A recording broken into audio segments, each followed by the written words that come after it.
Okay, so here we are. We're going to measure this bag that you girls are going to replicate. You can make your bag a little bit bigger if you think that you have enough fabric for it. I wouldn't go smaller if you really want it to be a tote bag. So you can make it a little bit wider if you want to. You can make it a little bit shorter, or you can make it a little bit deeper. But this is a pretty good size to just throw some books in. This is also flat, you know, sort of just one-dimensional.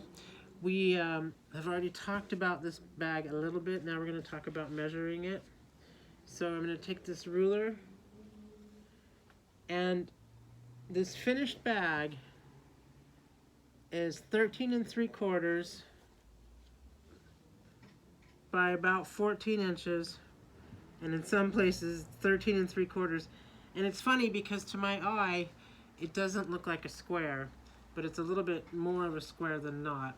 So knowing that we have an inch on either side to add, and I think it's already supposed to be 14, I'm going to add another inch, 15, 16. I'm going to write this down.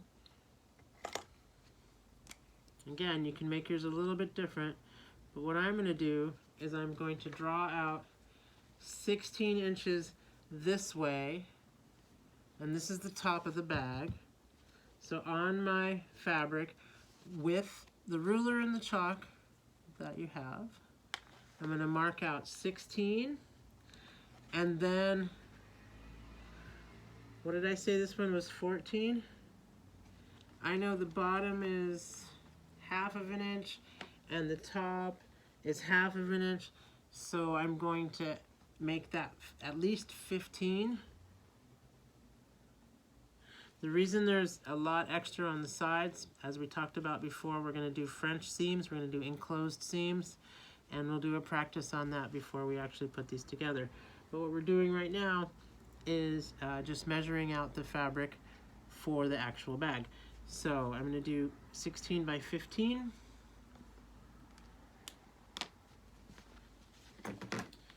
And I have the fabric good side to good side. I'm looking at the inside of the fabric right now. I don't have it doubled all the way over because I know I'm not going to use this out here. I know I'm only going to use within this range. And it's best practices to cut from the edges of the fabric when you can instead of right in the middle. So I'm going to square up with the selvage edge, hoping that's somewhat straight. Kind of it is, kind of it isn't. You decide where you want to make that first mark. I'm just going to draw a line at the top. I'm going to go over my measurement just so I have a nice clean straight line. I'm going to move this. Can you girls see this nice clean red straight line I have there? My body's probably in the way. Ugh. Okay, so then I'm going to measure it.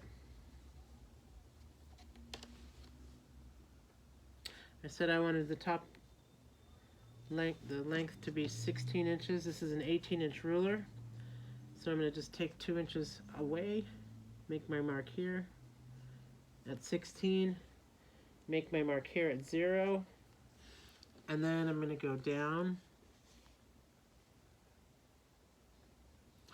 And I'm, you know, I didn't exactly economize on the fabric as best as I could, but I at least didn't take it from the middle. So I'm going to make a nice straight line here. I'm going to make a nice straight line out here. And I'm using the ruler. I'm lining up one of these straight lines with my straight line at the top to give me a nice straight line here at the edge.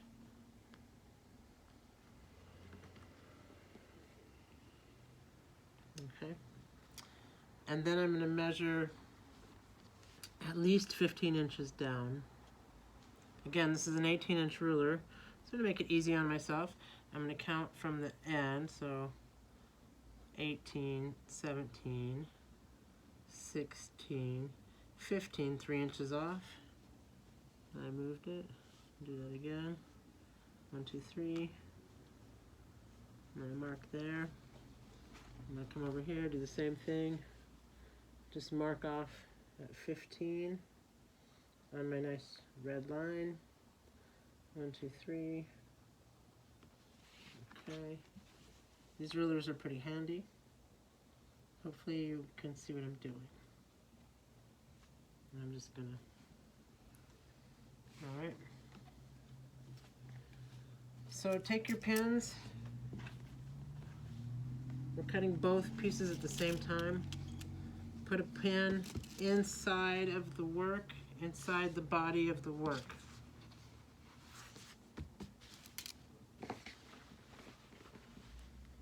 You want to hold these two pieces together while you cut them. Okay, so now I'm going to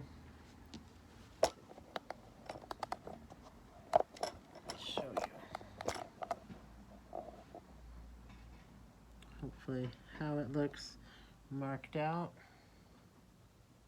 It's just a rectangle. I've just made a big rectangle. All right, I'm going to stop this and then I'm going to cut this rectangle out.